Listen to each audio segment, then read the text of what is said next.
Я Тимур, и у меня хорошая семья. Но живу я в интернате. У меня умственная отсталость.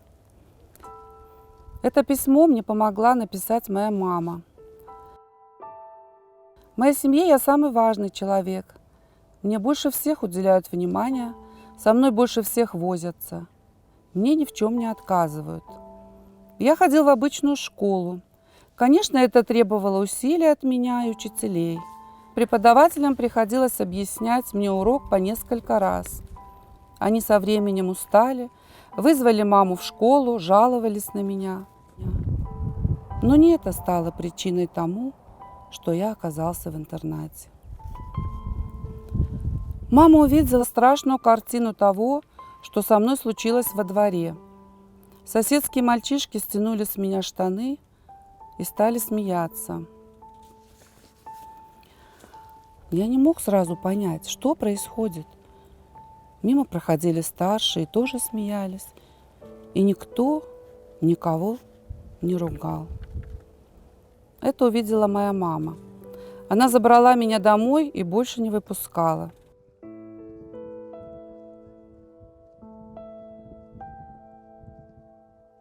Через какое-то время она решила меня отправить в интернат, где, как она говорила, живут такие же, как и я, и мне будет лучше с ними.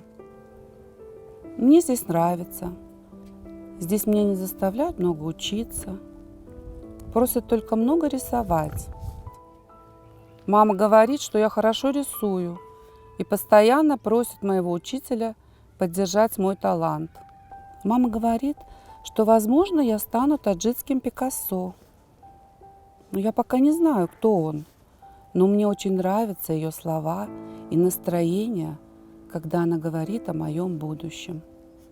Я мечтаю вырасти и много работать. Хочу заработать много денег, чтобы купить родителям новый дом, в котором не будет тех злых соседей, из-за которых я оказался в интернате. Возможно, я не такой, как вы. Мы здесь не такие, как вы. Мы не можем внятно говорить и формулировать свои мысли. Но мы все понимаем и все слышим. Ваши насмешки, ваши обидные слова, ваши странные взгляды на нас причиняют нам боль.